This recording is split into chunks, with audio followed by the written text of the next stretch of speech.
Баршаңызға сәлем. Біз бүгін ең оңай коржик жасаймыз. Ең бірінші сары май мен қантты венчикпен жақсылап араластырып аламыз.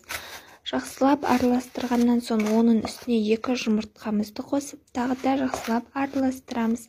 Кейін сүтімізді қосып араластырып, біздің еліктің ішіне қопсытқышымызды қосып, ұнымызды сала отырып, араластырып, бірінші венчикпен араластырып, кейін қолмен араластырып, біздің қамырымызды дайындайтын боламыз. Қамырымыз тым қатты болмауы керек, жұмсақ қылып жаямыз. Содан кейін ол қамырымызды 2 бөлікке бөліп, біреуін жаямыз.